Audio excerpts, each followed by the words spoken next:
రాజమండ్రిలో పాల కల్తీ వ్యాపారం.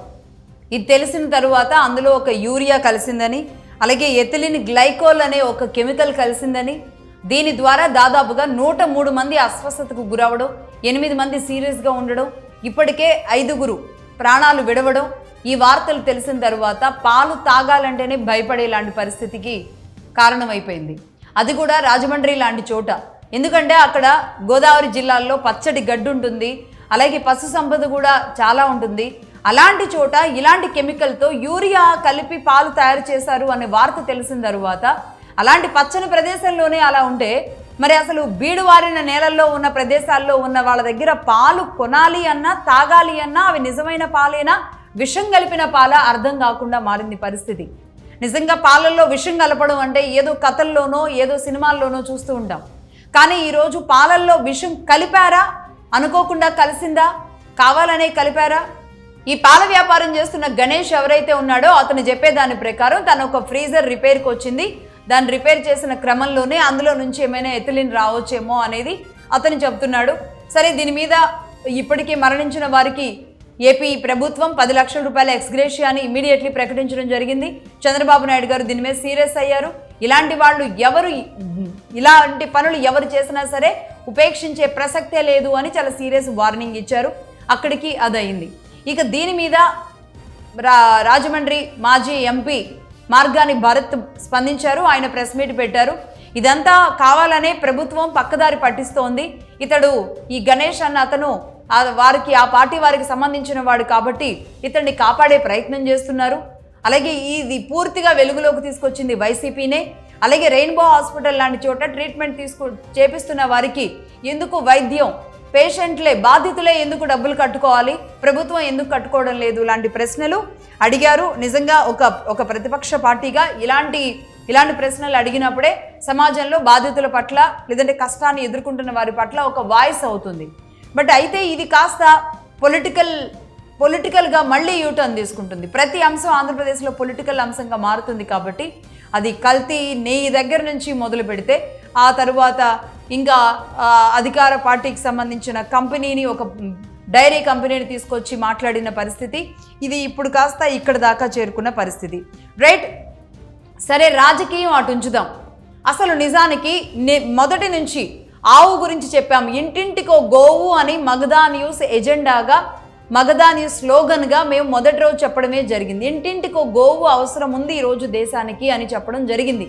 ఎందుకు నేను ఆ రోజు చెప్పాల్సి వచ్చింది, ఎందుకు ఇలాంటి ఇన్సిడెంట్స్ మనం చూడాల్సి వస్తుంది తెలియాలి. ఇది కాస్త పొలిటికల్ టర్న్ తీసుకుంది కాబట్టి, అలాగే ఈ ఎథిలిన్ గ్లైకోన్ వల్ల కొంతమంది మరణించారు కాబట్టి ఇది ఇంత పెద్ద వార్త అయింది. ఇన్ని న్యూస్ ఛానల్స్ కవర్ చేస్తున్నాయి. దీనికి సంబంధించి ప్రతి ఒక్కళ్ళు డిస్కస్ చేసుకుంటున్నారు. కానీ స్లో పాయిజన్గా మన మెదళ్లలోకి, మన శరీరంలోకి, మన డిఎన్ఏలోకి కూడా చొచ్చుకుపోయి కొన్ని స్లో పాయిజన్లు ఈరోజు మన మీదకి వదులుతున్న నకిలీగాళ్ళు, కేటుగాళ్ళు మన మధ్యలోనే ఉన్నారు. అది తెలీదా మనకి? తయారవుతున్న నెయ్యి మాత్రమే కాదు, నూనె ఎలా వస్తుంది మనకి, అలాగే పంట ధాన్యాలు ఎలా వస్తున్నాయి, గోధుమ పిండి లాంటివి లేదంటే ఏదైతే పిండిలు కొంటూ ఉంటారో వాటిల్లో ఎంత కల్తీ జరుగుతుంది. ఈ పాలల్లోనే సిటీలో ఉన్న వాళ్ళు తాగే పాలన్నీ నిజమైన పాలేనా? బయట నుంచి వస్తున్న పాలో లేదంటే డైరీస్ నుంచి వస్తున్న పాలు అన్నింటినీ కూడా అవి నిజమైన పాలేనా? ఎవరు టెస్ట్ చేయాలి? ఇవి నిజమైన పాలే కాదు, ఇందులో ఒక కెమికల్ కలిసి ఉంది అనేది ఎవరు టెస్ట్ చేసి చెప్పాలి? అంటే ప్రజలకి ఎవరు గ్యారంటీ ఇవ్వాలి, ఎవరు భరోసా ఇవ్వాలి? అంటే ఆ కంపెనీ ముద్రలు చూసి అది ISO స్టాండర్డ్ కంపెనీ అని, లేదంటే అది ఒక పెద్ద కంపెనీ అని, వాళ్ళు తప్పు చేయరు అని అది మాత్రమే నమ్మి వెళుతున్నాం తప్ప ఇంకా అంతకు మించి ఈ పాలల్లో ఈసారి జరిగిన టెస్ట్లు ఇవి లేదు అంటే ప్రతి పాలు. ఇప్పుడు కంట్రీ డిలైట్ వాళ్ళు ఉన్నారు. కంట్రీ డిలైట్ వాళ్ళ ప్యాకెట్ కనుక మనం యాప్ డౌన్లోడ్ చేసుకొని కంట్రీ డిలైట్ వాళ్ళ యాప్ నుంచి మనం ఫస్ట్ పాలు బుక్ చేసినప్పుడు వాళ్ళు ఒక మెటీరియల్ ఇస్తారు. ఒక 3 బాటిల్స్ సెట్ ఉండేది, ఒక ఎంటీ బాటిల్స్ ఇచ్చి అందులో ఒక పెన్సిల్ లాగా ఉంటుంది, లైక్ దానికి లిట్మస్ పేపర్ లాగా ఇంకొక పేపర్ ఇస్తారు. అకార్డింగ్ దట్ మీరు ఎట్లా టెస్ట్ చేసుకోవచ్చు ఒరిజినల్ పాలకి కల్తీ పాలకి ఉన్న తేడా ఏంటి అని చెప్పడానికి కంట్రీ డిలైట్ తీసుకున్న ఒక అత్యద్భుతమైన ఒక ఛాలెంజ్ అని చెప్పాలి. అది కంట్రీ డిలైట్ వాళ్ళు ఒక ఛాలెంజ్ విసిరారు. అంటే పాల వ్యాపారంలోకి వాళ్ళు వచ్చేటప్పుడు తమను తాము ప్రూవ్ చేసుకోవడానికి, మేము ప్యూర్ పాలు మాత్రమే ఇస్తున్నాము అని చెప్పడానికి వాళ్ళు అంటే ఫస్ట్ ప్యాకెట్ ఫస్ట్ వచ్చిన వాళ్ళకి మాత్రం అది ఇస్తారు. రైట్, ఇక్కడి వరకు బాగానే ఉంది. బట్ ఇదే టెస్ట్ ప్రతిరోజు కంట్రీ డిలైట్ వాళ్ళది కావచ్చు, లేదంటే ఇంకొక డైరీ వాళ్ళది కావచ్చు, లేదంటే బయట నుంచి పాలు పోయించుకుంటున్న వాళ్ళది కావచ్చు, ఇలాంటిది మీరు టెస్ట్ చేసుకోండి. ఎందుకంటే పిల్లలకి పాలు పడుతున్నారు. ఈ తల్లిదండ్రులే పిల్లల నోట్లో, చంటి పిల్లల నోట్లో కూడా డబ్బాల్లో పోసి పాల పీక పెట్టి తాగిపిస్తున్నారు. అలాగే ప్రతిరోజు పిల్లలకి ఈ పాలే అంటే ఏదో కంపెనీ మీద నమ్మకం, కేవలం నమ్మకాల మీద మాత్రమే వ్యవస్థలు నడిచేలాంటి పరిస్థితికి ఈరోజు వెళ్ళకూడదు. రోజు రోజుకి వ్యాపారాలు లేదంటే అక్రమార్కుల ఆశలు ఇవన్నీ పెరిగిపోతున్న నేపథ్యంలో కేవలం నమ్మకాల మీదే ఎంతవరకు ముందుకెళ్తాం? ప్రతి ఒక్కరికి కూడా ఈ రోజుకి కూడా ఫుడ్ అండ్ సేఫ్టీ అధికారులు ప్రతి ఇంటికి వచ్చి ప్రతిరోజు టెస్ట్ చేయడం సాధ్యం కాదు కదా. ఈ పాలకు సంబంధించి ఏదైనా సరే స్టాండర్డ్ ఫార్ములాస్ ఇంట్లో ఉన్నప్పుడు ఇది కల్తీ నెయ్యి, లేదంటే ఇది కల్తీ నూనె, ఇది కల్తీ పాలు, ఇది కల్తీ షుగరు, ఇది కల్తీ పిండే తెలుసుకోవడానికి ఉండాల్సిన ఏదైనా స్టాండర్డ్స్ని ఎందుకు అలవాటు చేయడం లేదు? డబ్బున్న వాళ్ళకి మాత్రమే ఆరోగ్యం, ఈరోజు డబ్బు లేని వాళ్ళకి ఆరోగ్యం లేకుండా మారిపోయింది. నిన్ను కూడా నేను పునర్విక విషయంలో అదే చెప్పాల్సి వచ్చింది. పునర్విక ఆరోగ్యం ఈరోజు క్షీణించింది అంటే పునర్విక లాంటి వాళ్ళు ఎంతోమంది ఉన్నారు ఈరోజు రాష్ట్రంలో. రోజు రోజుకి ఆరోగ్యాలు క్షీణిస్తున్నాయి, బలహీన పడిపోతోంది భారత్. ముఖ్యంగా మన తెలుగు వాళ్ళు ప్రతి ఏది చూస్తే దానికి పొలోమని ఆ అలవాట్లకు వెళ్ళిపోతూ ఉండడం వల్ల మన ఆరోగ్యాన్ని మనమే పాడు చేసుకుంటున్నాం అన్న విషయాన్ని మర్చిపోతున్నాం.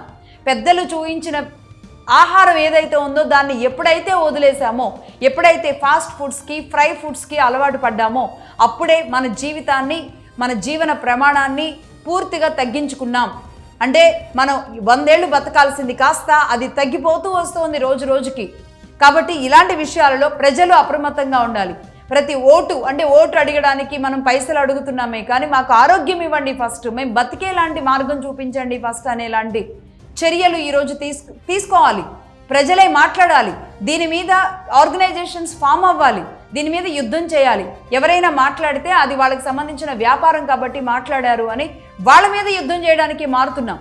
నిజంగా భారతదేశంలో రాష్ట్ర ప్రభుత్వం దగ్గర నుంచి కేంద్ర ప్రభుత్వాల వరకు ఆయుష్ అంటే ఆయుష్ ఏదైతే ఉందో డిపార్ట్మెంట్, ఆయుష్ ద్వారా మనం ఈరోజు ఆయుష్లో వదిలేస్తున్నది ఏదైనా ఉంది అంటే అది పూర్తిగా ఆయుర్వేదాన్ని.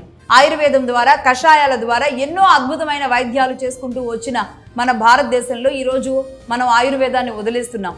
యోగా ద్వారా కాస్త కుస్త ముందుకెళ్తున్నా ఆయుర్వేదాన్ని మాత్రం మనం వదిలేసాం. కాబట్టి మారాల్సింది ప్రజలు, మారాల్సింది పాలకులు కూడా. ఐస్ క్రీమ్ కావచ్చు, పఫ్స్ కావచ్చు, లేదంటే ప్యాకెట్లలో దొరికే చిప్స్ కావచ్చు, అనేక రకాలు. అందులో ఒక టాయ్ పెట్టిస్తారు, దానికి పిల్లలు ఆ టాయ్ కోసం ఆ చిప్స్ కొంటారు.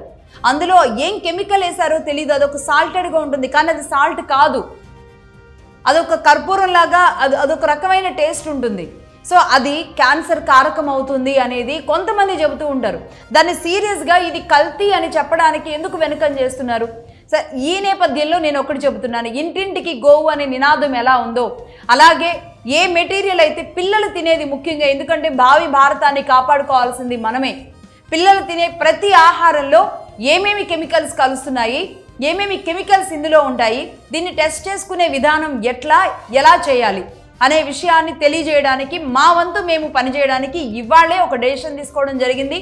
దీని మీద కల్తీ అంటే ఏంటి, అసలు ఎలా కల్తీ అవుతుంది, అది ఐస్ క్రీమా, పాల, నెయ్య, నూనె, పిండిలు కావచ్చు, లేదంటే మీరు తినే ప్రతి ఆహారం మీద ఏ విధంగా కల్తీ ఉంటుంది, అందులో ఏవేవి ఏ పాలల్లో ఉంటాయి, దానివల్ల ఆరోగ్యానికి ఎలాంటి నష్టం జరుగుతుంది, ఎలాంటి రోగాల బారిన పడతాము అనే విషయాన్ని పూర్తిగా తెలియజేయడానికి ఇవాల్టి నుంచి మగధా న్యూస్ కల్తీ మీద ఒక ఉద్యమంలాగా తీసుకునే ప్రయత్నం చేద్దాం.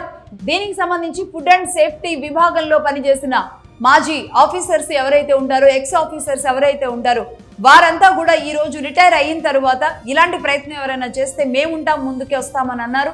ఈ నేపథ్యంలో వాళ్ళందరినీ కలుపుకొని మగధా న్యూస్ కల్తీ మీద ఒక ఉద్యమం చేయబోతున్నాం.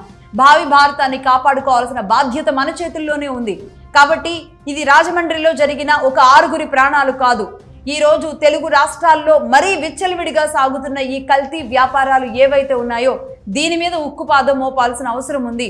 జస్ట్ ఏదో పని హడావుల్లో, పని ఒత్తిడిలో పడి, లేదంటే నాలుక రుచి కోసం కడుపు ఏదో నింపుకుంటూ ఏది పడితే అది కడుపులో వేస్తున్న వాళ్ళకి పెను ప్రమాదాలు వెంటాడుతున్నాయి. కాబట్టి కల్తీ మీద యుద్ధం చేద్దాం, అందరూ మీరంతా కలిసి వస్తారని కూడా మేము ఆశిస్తున్నాం. That's all for now.